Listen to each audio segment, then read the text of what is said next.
Jalen Jacoby, what is it that we do? We give the people what they want. We have a huge show today. We have a complete shakeup with the head coach and front office of the Boston Celtics. We have the Lakers getting waxed by the Phoenix Suns in Game 5, setting up LeBron in elimination Game 6. But we have to start this show with Denver versus the Portland Trail Blazers. It was Nikola Jokic, that man on the right, that was doing everything. He was scoring, he was setting up his teammates, and he got the Nuggets the double overtime victory despite a Herculean, otherworldly effort from Dame Lillard. Jalen, what do you think about Dame's 55 points and 12 threes? Of course we're going to acknowledge our king, Jokic, but Dame Lillard, NBA Jam style, was on fire. The only player in the history of the NBA in a playoff game to have over 50, get 10 dimes, and make at least 10 threes. Doing it off the dribble, doing it off the catch, doing it in the clutch, doing it off the glass. Dame Lillard was on fire like MOP. The problem was he didn't get enough help. No. And Jacoby, I was born in the early 70s, and watching great players go off like this in the playoffs and lose the game, it was kind of reminiscent of something that I watched when I was little. Michael Jeffrey Air Jordan playing against the Boston Celtics. Between the legs, doing that to my guy Larry. You know I hated seeing that happen to Larry Joe, my guy. But sometimes I dream that he is me. And this is when Michael Jordan started to become, as we now consider, a GOAT. And great players do this in the playoffs, and sometimes they come up short. That's what we saw happen with Dame Dollar last night. It really is, and usually Dame gets more help than he had last night, but if you put up that full screen again and you look at the numbers, the comparison between his solo production and his teammates, look at the field goal percentage, look at the three-point percentage. The rest of his team only had 5 more assists than he did, and it just felt like he needed a little more from CJ. Nurkic just seems to foul out against Jokic every time he's on the floor. However, this series is not over. It's only 3-2. They go to Portland for Game 6. This series is not over, and we're going to see more Dame, especially at home, as this series move on. What a performance from Dame Lillard last night. Like, I was just sitting on my couch in absolute awe of what this man does. And I was so glad that he was doing what he was doing on one channel, because on another channel, the Lakers were getting waxed by the Suns. Absolutely waxed from the opening tip. You see there's only 1 star for the Lakers, there's 3 for the Suns. That's what it felt like last night. Jalen, this was a wild result. They didn't just lose, they got waxed. What do you think that means for this series moving forward? It means that a team coming from the 7th or 8th seed has never won an NBA championship, as I continue to tell you, because there's no room for error.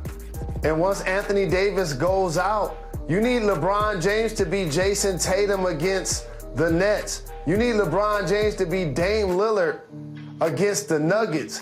You don't need him passive offensively, getting turnovers earlier in the game, while Devin Booker was scoring 18 points in the first quarter, and the entire Laker team was scoring 10 points in the second quarter. Dennis Schroeder and KCP had 0 points combined in the game. Wow. LeBron made 6 threes, but you know what he needed to be doing? Attacking that painted area right there, playing with aggression. And you know what else I saw? Multiple possessions where the Suns got a rebound or when the Suns got a stop or a turnover. It was 4-on-3 going the other way. It was 5-on-4 going the other way. And LeBron was in the back court like Kareem when he turned 45 and he's playing with the Lakers. And it was showtime. It was like, if y'all go ahead and do the break, y'all do it. But other than that, we gonna wait for El Capitan to cross half court. Except LeBron was doing that on defense. And you saw Cameron Payne making plays. The Phoenix Suns playing confident. CP3 left in the third quarter, only had 9 points. Injuries are gonna determine what happens. If the Lakers get a healthy AD, I say they win Game 6 and they win Game 7. If he's hobbled in any way, shape, or form, the Phoenix Suns will advance. Well, this series just got extremely interesting, and after the game, LeBron James went the tunnel early, but he still talked after the game. Let's listen to the King. We got our ass kicked. I mean, it's just that simple.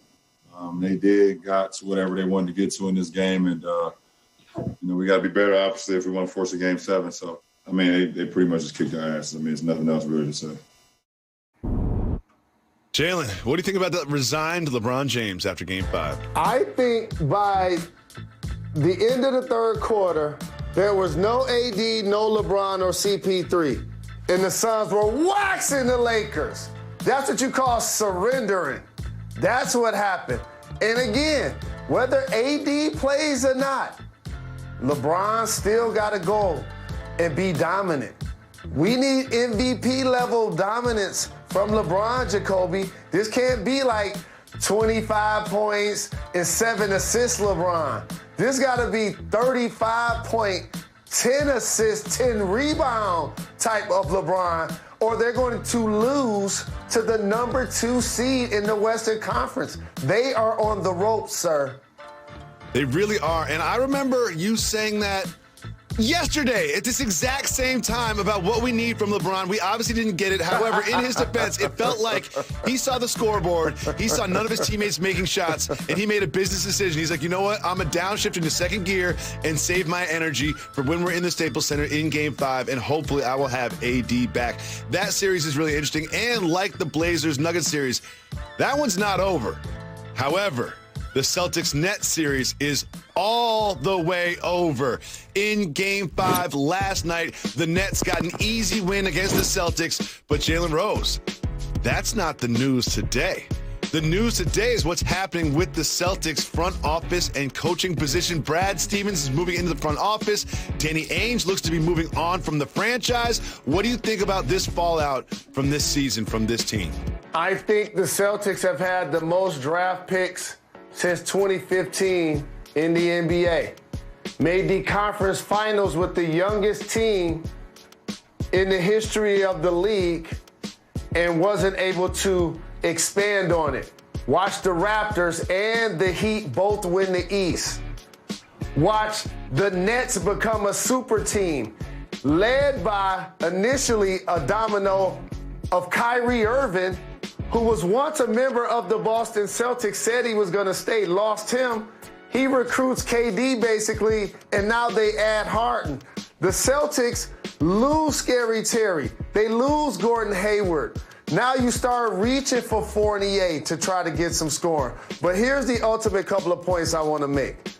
Danny Ainge lost so many cool points around the league, Jacoby, when a lot of his old interviews became unearthed recently, and he talked about dismissing what LeBron James and Steph Curry had to say off the floor.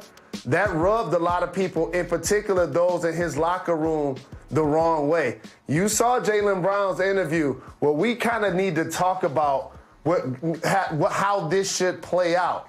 And then we saw the Kyrie Irving incident where the fan threw the bottle at him. And Danny Ainge leading up into that situation saying he hadn't heard of anything like that and happening in his years at Boston.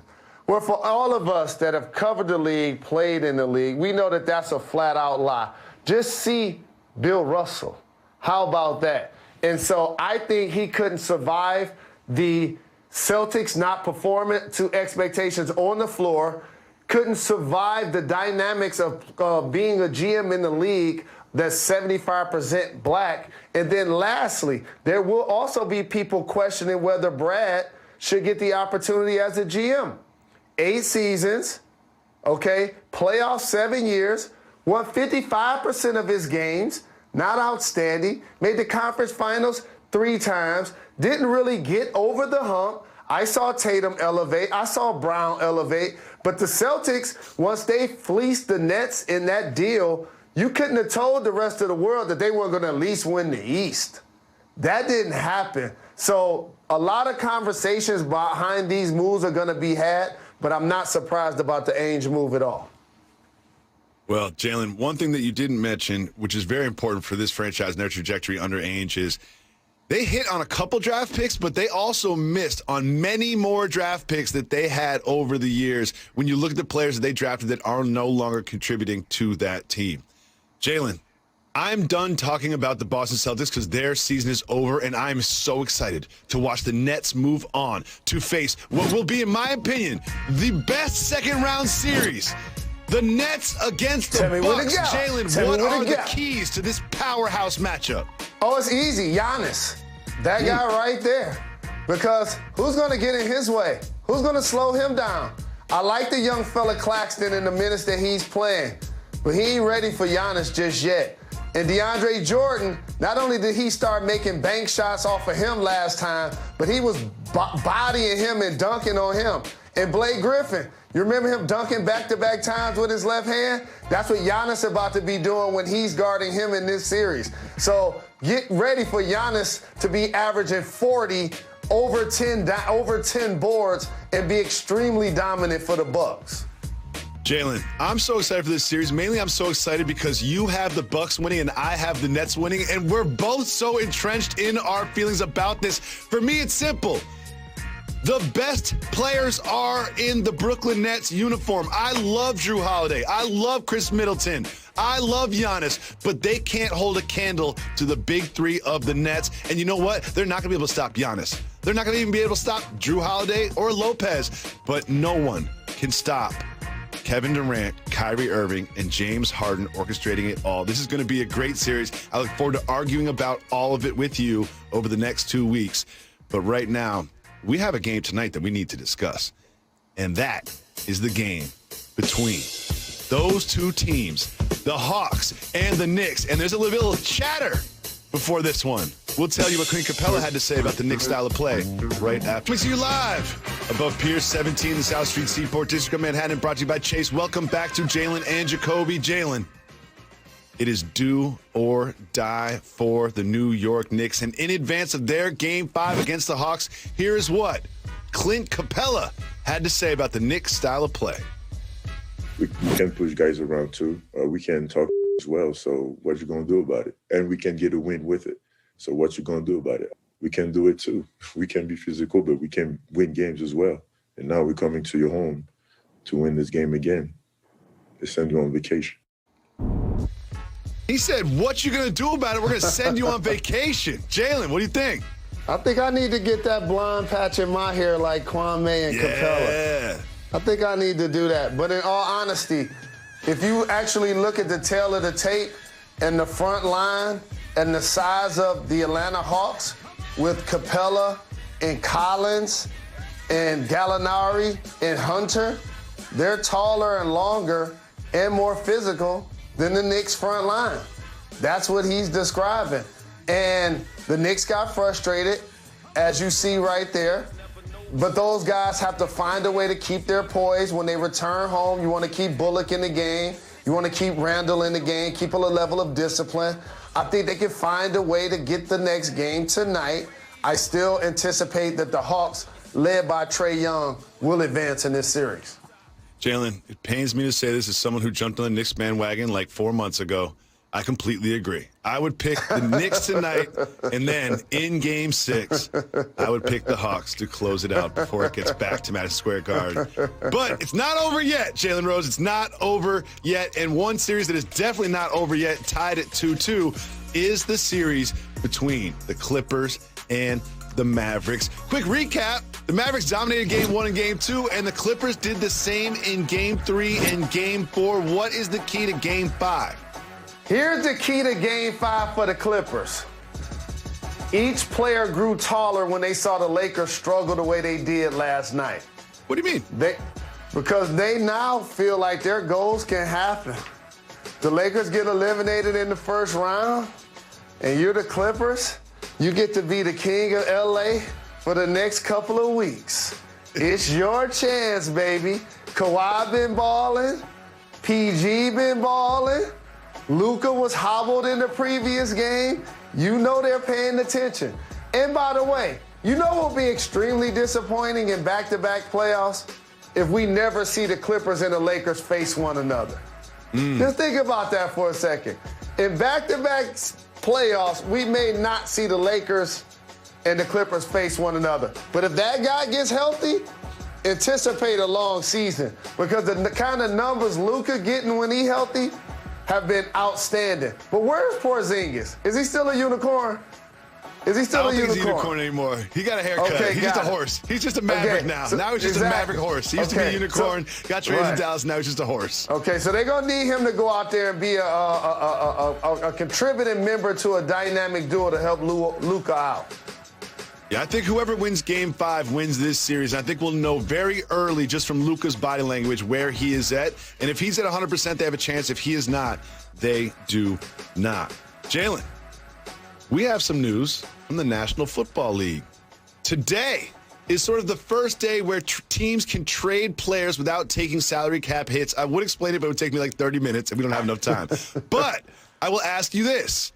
Julio Jones is on the trading block, as we heard from Julio Jones. And there's some reports from our colleagues, Diana Rossini, that the Seahawks have made an offer that includes a first-round pick. Jalen, the Titans are involved. Where do you want to see Julio Jones land? I can't front. I want Julio to land somewhere where he and the other receiver can be a combination of two of the most physically opposing human beings to play wide receiver on the same team at the same time. And I'm not discounting A.J. Brown, except he doesn't have Russell Wilson. I want to see him and Metcalf line up together. Whew. I got a chance to watch Megatron for a lot of years. Imagine Russell Wilson get a chance to look at two of those guys on the same field at the same time with Lockett also out there. Yeah. Getting up and down the field. You want to keep Russ happy? Do what you got to do to get Julio Jones in uniform. That's what I would be doing if I was the Seahawks. Me too. I mean, when there's this discussion about Russell Wilson's unhappiness with the franchise that apparently was patched up according to Pete Carroll, one way to keep Russell Wilson happy is to give him one of the best receivers to ever play the game. It's not the protection that he wants, but when you have weapons like Lockett and Metcalf and Jones, you don't need the protection that he was asking for. Jalen, sometimes there are videos that are so amazing that you and I need to break them down in detail. Time for you and I to go to the table.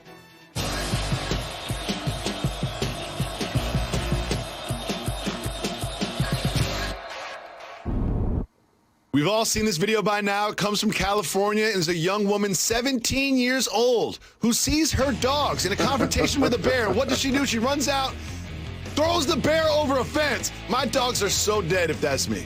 They're dead if that's me. Sorry, dogs.